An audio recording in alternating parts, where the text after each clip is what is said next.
దేవుడు బయలుపరిచిన బయలు మిషన్ పక్షంగా ఘనమైన సేవ జరిగిస్తున్న రెవరెండ్ కె దాస్బాబయ్య గారు మనకు కొంతసేపు దేవుడు వాక్యావర్త మనం అందిస్తారు. అందరూ మరి ముందుకు రావాలా, దగ్గరికి వచ్చి మరి శ్రద్ధగా ఈ వాక్య సందేశం ఆలకించాలని మరి మీ అందరికి తెలియజేస్తూ అయ్యగారిని ఈ యొక్క సమయాన్ని అయ్యగారికి అప్పగిస్తూ ఉన్నాను.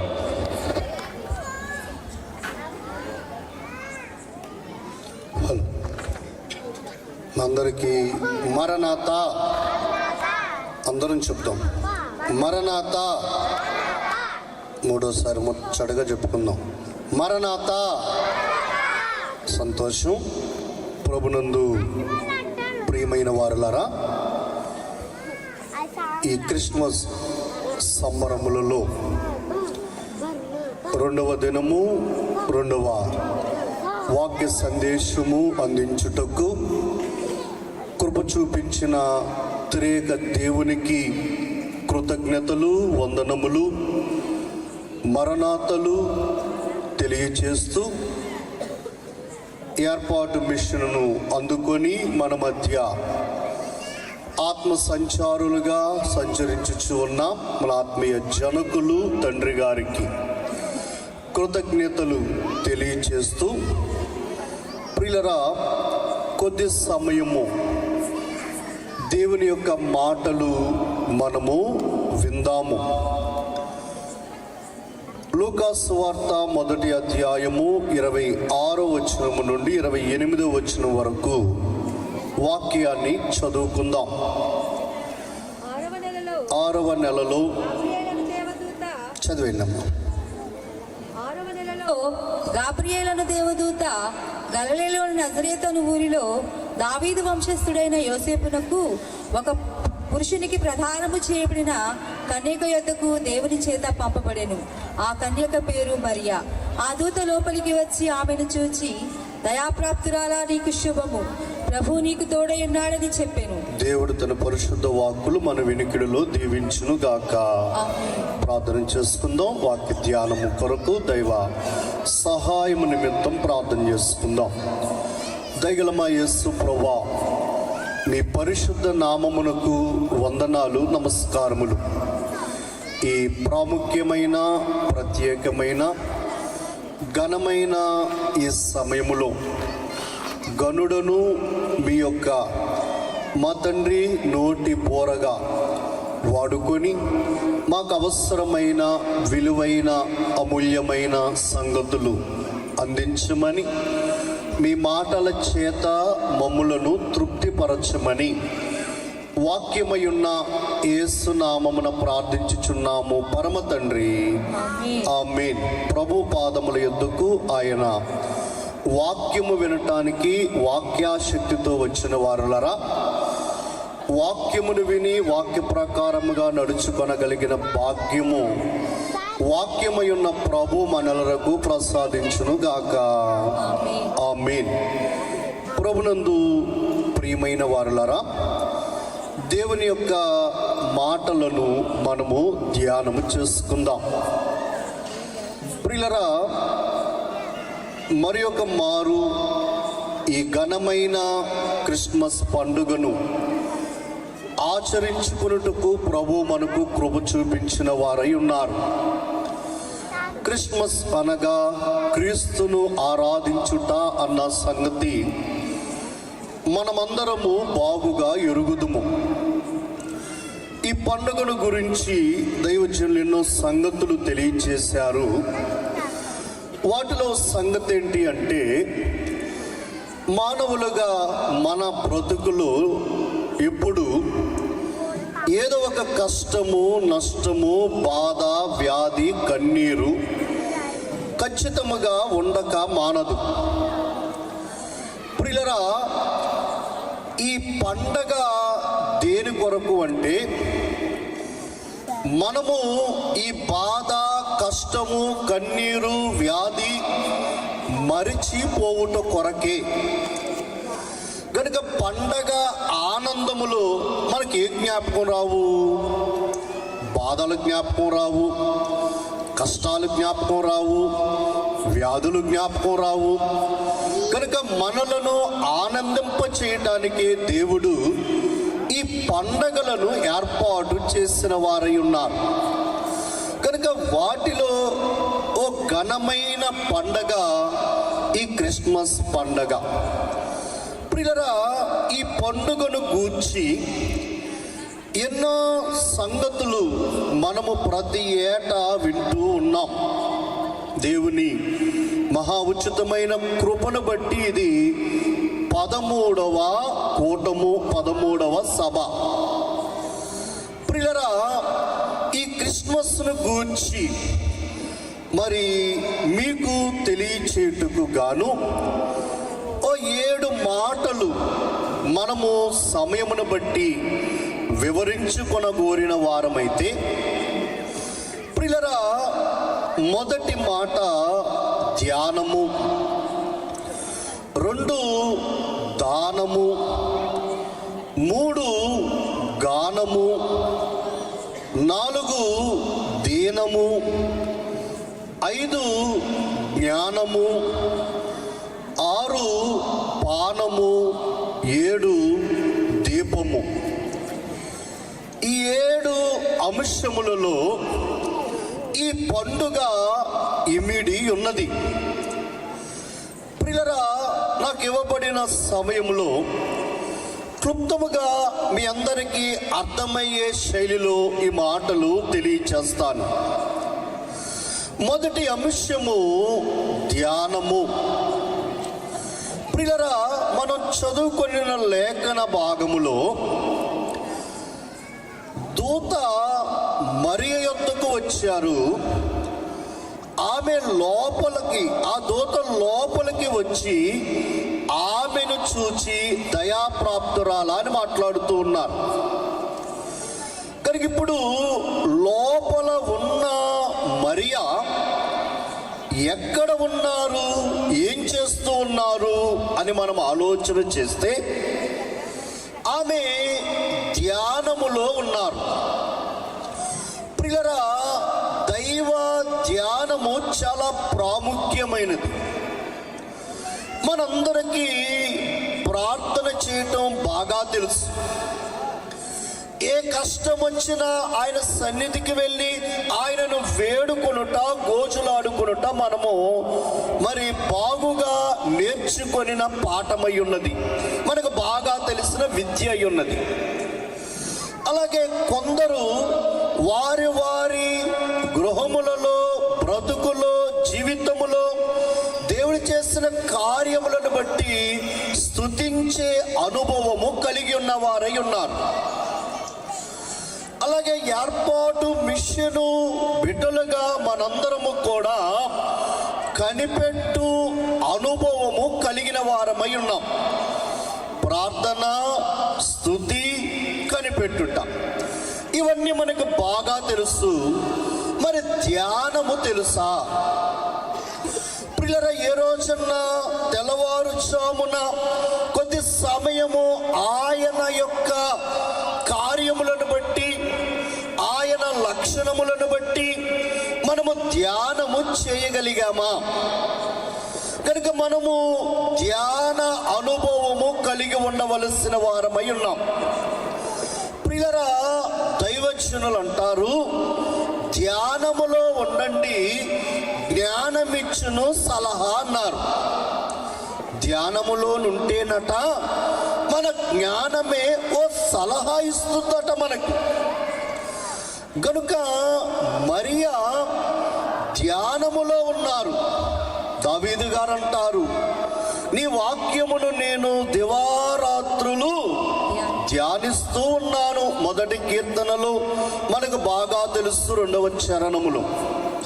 కనుక దేవుని వాక్యమును మనము ధ్యానించుట ద్వారా వాక్య సారాంశమును అందుకొని వాక్యములో మనము బలపడగలము. అందుకే దైవజనులు అన్నారు, వాక్యాహారము తినని ఎడల బలమాత్మకు లభించుట ఎట్లు? వాక్య గ్రంథములోని దేవుని పలుకు వినక మనం ఎలా నడవగలం అంటూ ఉన్నారు. కనుక ధ్యాన అనుభవము మనము కలిగి ఉండాలి. మరియ ధ్యానములో ఉన్నారు గనుక దయాప్రాప్తురాలా నీకు శుభము, ప్రభు నీకు తోడయున్నారు అని దూతగారు చెబుతున్నారు. కనుక ధ్యానములో మనం ఉండుట ద్వారా దేవుని తోడు, దేవుని సహవాసము మనము బాగుగా అందుకొనగలము అని వాక్యమును బట్టి మనము గ్రహించబద్ధులమై ఉన్నాం. ప్రభునందు ప్రియమైన వారులారా, ధ్యానములో ఉన్న మనకు దేవుడు ఏం చేస్తారయ్యా అంటే దానాన్ని ఇస్తారు, బహుమానాన్ని ఇస్తారు, ఈవిని ఇస్తారు.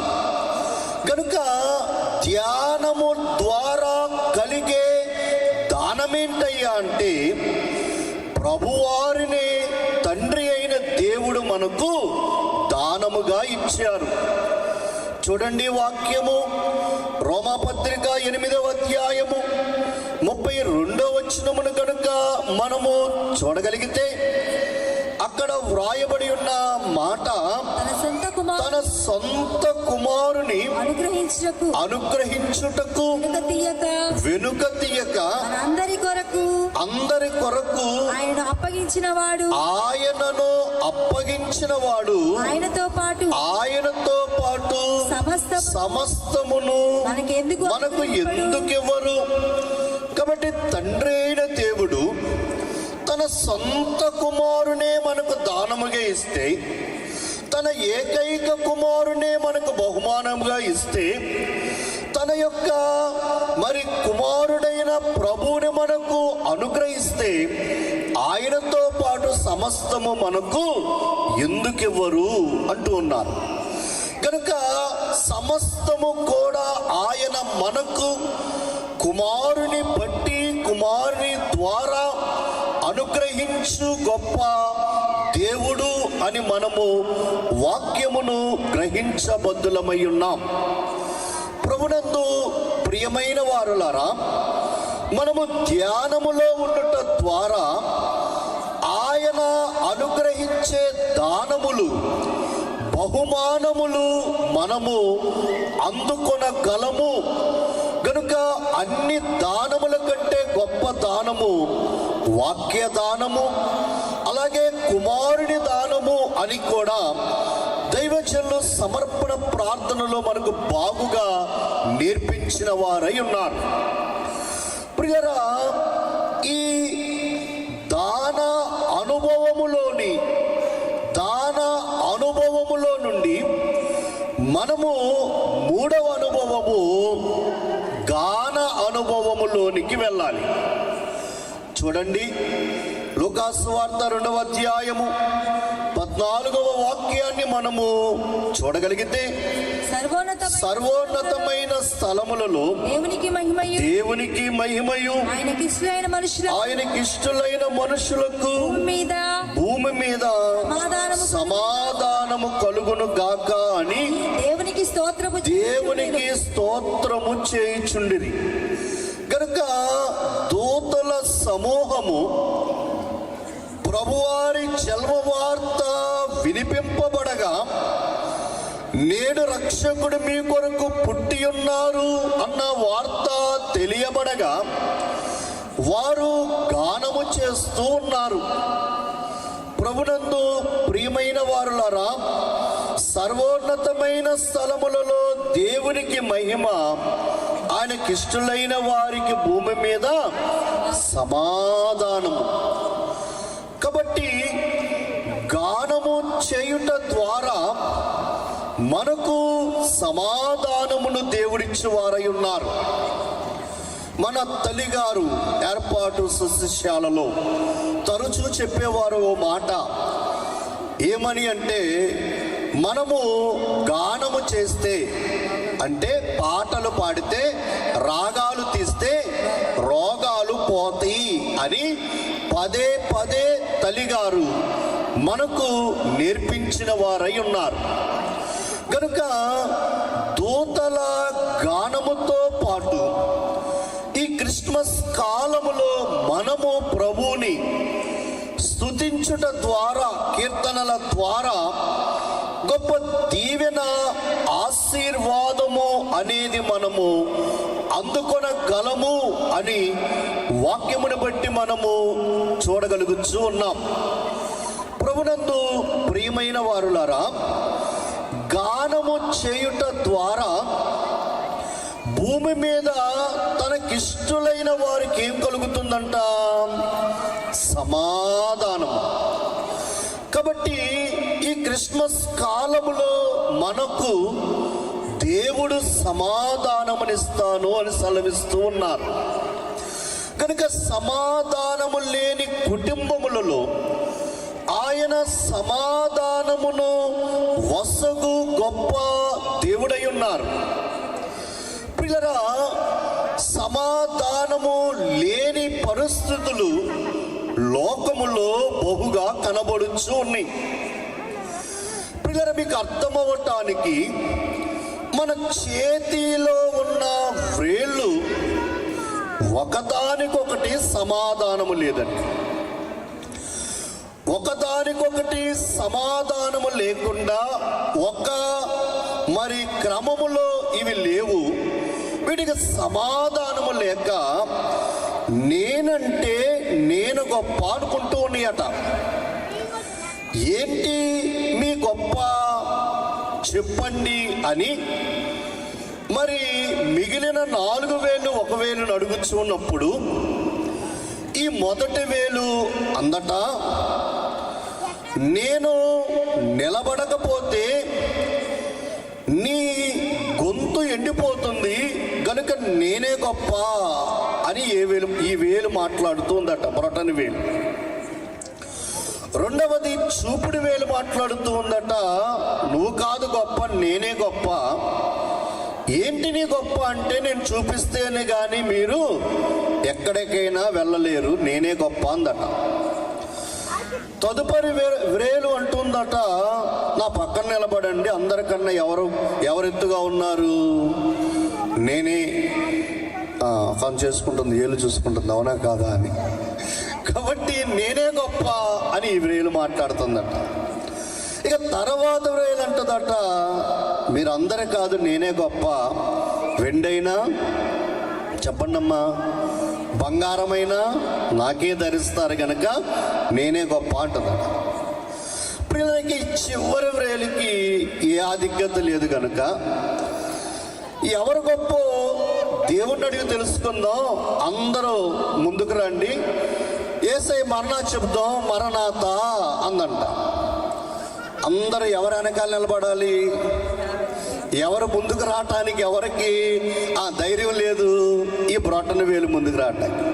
అప్పుడు ఈ బ్రొటన వేలు అందట, మనం ఎవ్వరం గొప్ప కాదు, అందరం కలిసి ఉంటేనే గొప్ప అని మాట్లాడిందట. కనుక సమాధానము లేని కాలములో సమాధానమును వసగుటకు ప్రభువు ఈ లోకమునకు వచ్చిన వారై ఉన్నారు. కనుక తనకు ఇష్టలైన వారికి భూమి మీద సమాధానమును ప్రసాదించు వారై ఉన్నారు. కనుక ధ్యానములో ఉండుట ద్వారా దానము ఇచ్చువారై ఉన్నారు తండ్రి తన కుమారుని. ఈ దానం అందుకున్న మనము దేవుణ్ణి గానము చేసేవారిగా ఉండాలి. గానము చేసిన మనము ఈ క్రిస్మస్ కాలములో దీనులుగా ఉండాలి. ఫిలిప్పీయులకు రాసిన పత్రిక 2వ అధ్యాయము 7వ వాక్యాన్ని మనము చదువుకునే వారమైతే 2వ అధ్యాయము 7వ వచనమును మనము చూడగలిగితే, మనుషుల పోలికగా పుట్టి దాసుని స్వరూపము ధరించుకొని తను తానే రిక్తునిగా చేసుకొనెను.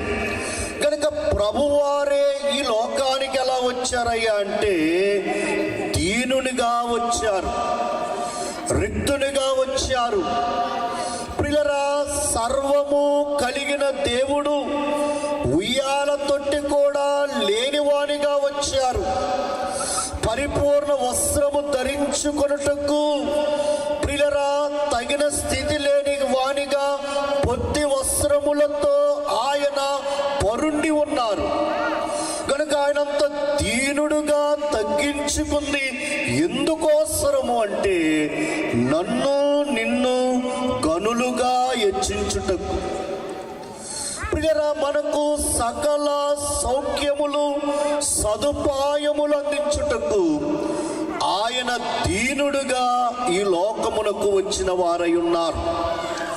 కాబట్టి యేసుక్రీస్తు ప్రభువారు రక్షకునిగా ఈ లోకమునకు దీనుడుగా వచ్చింది మనలను ధన్యులను చేయుటకు, మనలను ప్రియులరా దొరలను చేయుటకు. అయ్యారు పాడారు కదా, దొరలగుటకు రండి అన్నారు. కనుక మనందరం ఈరోజు దొరలుగా ఎలా ఉన్నామయ్యా అంటే ఆయన దీనుడుగా వచ్చుటను బట్టి మనము దొరలుగా ధన్యులుగా మారగలుగుతూ ఉన్నాము అన్న సత్యము మనము నిత్యము జ్ఞాపకము చేసుకొనవలసిన వారమై ఉన్నాం.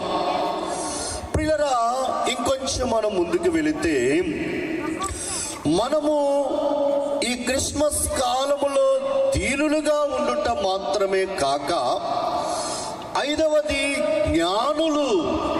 ప్రియులరా, జ్ఞానమును సంపాదించుకోవాలి. చూడండి, మత్తయి సువార్త 2వ అధ్యాయము ప్రారంభ వచనములలో మనము చూడగలిగితే, రాజైన హేరోదు దినములయందు యూదా దేశపు బెత్లెహేములో యేసు పుట్టిన పిమ్మట ఇదిగో తూర్పు దేశపు జ్ఞానులు యెరూషలేమునకు వచ్చి యూదుల రాజుగా పుట్టిన వాడు ఎక్కడ ఉన్నాడు? తూర్పు దిక్కున మేము ఆయన నక్షత్రము చూచి ఆయనను పూజింపవచ్చితిమి. కాబట్టి జ్ఞానులు ఎలా వచ్చారు? కాపరులకేమో దూత చెప్పుట ద్వారా వచ్చారు. కానీ జ్ఞానులు ఎలా వచ్చారయ్యా అంటే వారి జ్ఞానమును బట్టి, ప్రియరా, వారి గ్రంథములలో వ్రాయబడిన సంగతులు ఎరిగి గ్రహించి చదివి తెలుసుకొని వారు దేవుని యొద్దకు వచ్చారు. మేము ఆయన నక్షత్రమును చూచి ఆయనను పూజింపవచ్చితిమి. ఇది జ్ఞానులైన వారి అనుభవము. ప్రభువుని కనుగొనలేకపోవుట జ్ఞానహీనత, ప్రభువును గుర్తించకపోవుట అజ్ఞానము.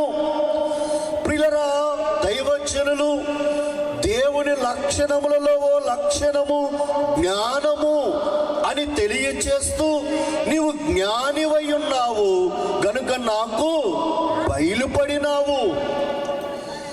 గనుక జ్ఞానులకు దేవుడు బయలుపడ్డారు గనుక ఆయనను మేము పూజింపవచ్చాము. ఆయన నక్షత్రాన్ని చూచే మేము వచ్చాము అని వారు సాక్ష్యము పలుకుతూ ఉన్నారు. మీ జ్ఞానమును బట్టి ప్రభువుని మీరు ఎలా కొనియాడగలుగుతున్నారు? మన జ్ఞానమును బట్టి ప్రభువుని మనము ఎలాగూ గణపరచగలుగుతూ ఉన్నాము? కనుక జ్ఞానులు వారు సాగిలపడి నమస్కారం చేశారు. జ్ఞానులు వారి యొక్క కానుకలను అర్పించి దేవుని గణపరిచారు. వారి జ్ఞానమును బట్టి మనము దేవుని గణపరచగలుగుతూ ఉన్నామా? ప్రియుల, జ్ఞానులు ఎలాగో సాష్టాంగ పడిన వారై ఉన్నారు, ఆయన సన్నిధిలో మనము సాష్టాంగ పడగలుగుతూ ఉన్నామా? ప్రభునందు ప్రియమైన వారులరా, ధ్యాన అనుభవములో నుండి దాన అనుభవమును సంపాదించుకొని, దాన అనుభవములో నుండి గాన అనుభవము కలిగిన వారమై, గాన అనుభవములో నుండి దేన అనుభవమును కలిగి, దేవుడిచ్చిన జ్ఞాన అనుభవముతో ఆయనకు మనము నమస్కారము చేసేవారిగా, సాగిలపడేవారిగా, అర్పించేవారిగా, ఆయనను గణపరిచువారిగా మనము ఉండవలసిన వారమై ఉన్నాం. ప్రభునందు ప్రియమైన వారలరా, అలాగే ఈ జ్ఞాన అనుభవములో నుండి మనము పాన కలిగి ఉండవలసిన వారమై ఉన్నాం. యోహాను సువార్త 6వ అధ్యాయము 53, 54 వచనాలు మనము చూడగలిగితే ప్రభువారు సెలవిస్తూ ఉన్న మాట 53, 54 వచనాలు యోహాను సువార్త 6వ అధ్యాయము వాక్యాన్ని మనము చూడగలిగితే యేసు ఇట్లనెను, మీరు మనుష్య కుమారుని శరీరము తిని ఆయన రక్తమును త్రాగితేనే గాని మీరు జీవము గలవారు కారు.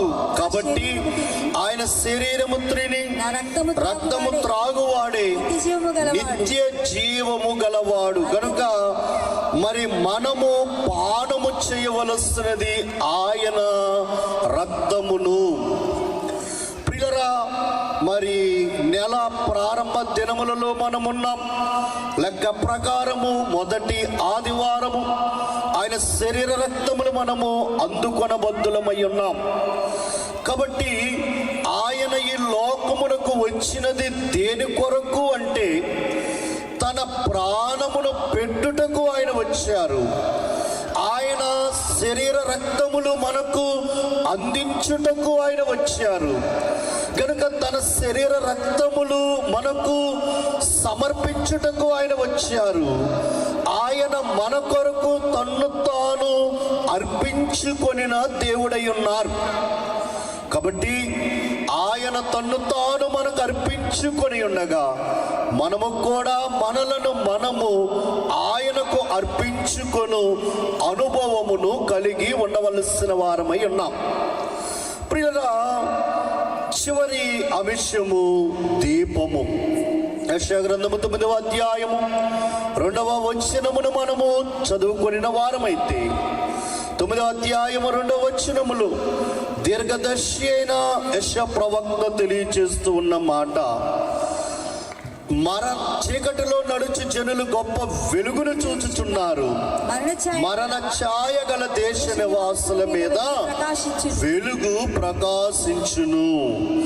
కాబట్టి ఆయన ఈ లోకమునకు దీపముగా వచ్చారు. దైవజనులు అన్నారు కదా, వెలుగుగా దేవుడు వెలసే దాత్రిలో. కాబట్టి దీపమై ఉన్నారు ప్రభువు. ప్రియులరా, క్రిస్మస్ కాలము యొక్క మరి ప్రత్యేకత ఏంటయ్యా అంటే అర్ధరాత్రి వేళ ఉయ్యాలో అంతయు సంభ్రమే సందడే ఉయ్యాలో అని మనం పాడుకుంటాం. కాబట్టి క్రిస్మస్ కాలం ఎలాంటిదయ్యా అంటే చీకటిని వెలుగుగా చేసింది. కాబట్టి అర్ధరాత్రి గొర్రెల కాపరుల చుట్టూ వెలుగు ప్రకాశించినది. కనుక క్రిస్మస్ కాలము చీకటిని వెలుగుగా మార్చింది. మంచి శుక్రవారమేమో వెలుగు చీకటయింది. అనగా పగలే ఎలా మారిపోయింది అమ్మా? చీకటి కమ్మివేసింది. సూర్యుడు అదృశ్యుడైపోయారు. కాబట్టి గుడ్ ఫ్రైడే, మంచి శుక్రవారము, ప్రభు మరణ దినము పగలు చీకటైతే క్రిస్మస్ కాలము చీకటి వెలుగయ్యింది. కనుక ఈ పండుగ దినమున క్రిస్మస్ సంబరములలో 2వ దినము, ఈ 2వ వాక్కు దేవుడు మనకు వినిపించిన సంగతి. ఆయన ధ్యానములో మనమున్నప్పుడు దానమిచ్చు వారై ఉన్నారు. గానము చేస్తూ దీనులుగా దేవుడిచ్చిన జ్ఞానముతో ఆయన రక్తము పానము చేస్తూ ఆయన దీపములో వెలుగులో నిత్యము ప్రకాశించగలిగిన భాగ్యము, ధన్యత, దీవెన, ఆశీర్వాదము క్రిస్మస్ బాలుడు మనలకు ప్రసాదించునుగాక. ఆమేన్. దేవా ప్రభా తండ్రి, మా యేసయ్య, ఈ పండుగ పర్వదినములలో దేవా మా తండ్రి ఈ మాటల ద్వారా మమ్ములను బలపరచమని, మంచి నేలన పడిన విత్తనము వలె వాక్యము ఫలించుటకు కృప చూపించమని వాక్యమయ్యున్న యేసు నామమున ప్రార్థించుచున్నాము పరమ తండ్రి. ఆమేన్. అందరికీ మరణాత. వాక్యాన్ని శ్రద్ధగా ఆలకించిన మీ అందరికీ మరణాత. అలాగే మరి దేవుని మహా ఉచితమైన కృపను బట్టి మన ఏర్పాటు బైబిల్ మిషన్లో మరి సంవత్సరం ప్రారంభములో మహోత్సవాలు, మరి మొదటి సభలు, మహోత్సవాలకు ముందు సభలే ఉండవు. బైబిల్ మిషన్ మహోత్సవాలే మొదటి సభలైతే మరి జర్షక్క దేవుని కృపను బట్టి చివరి సభలు డిసెంబర్లో ఇక్కడే 3 రోజులు. అంటే ఎవరు చేసినా క్రిస్మస్ పండగ ఒక పూట ఒక రోజు, కానీ 3 రోజులు చేసే మరి ధైర్యం దేవుడు మరి ఎలిజబెత్తమ్మ గారిని బట్టి దేవుడు వారికి దయచేశారు. మరి తల్లి ప్రారంభించిన ఈ ఘనమైన కార్యమును మరి కొనసాగించుటకు దేవుడు కృప చూపిస్తూ ఉన్నారు, కృపను కనపరుస్తూ ఉన్నారు. మరి ధైర్యముగా కష్టకాలములో సైతము ఈ పనిని 3 దినములు కొనసాగిస్తూ ఉన్నాం. మరి స్థానిక సంఘ కాపరి సహోదరి జర్షమ్మ గారికి ప్రత్యేకమైన శుభములు, వందనములు. మరణాత ఏకీభవించిన యాజకులకు మరణాత కార్యక్రమాన్ని జరిగిస్తూ ఉన్నా. మరి అయ్యగారికి మరణాత, మరణాత, అందరికీ మరణాత.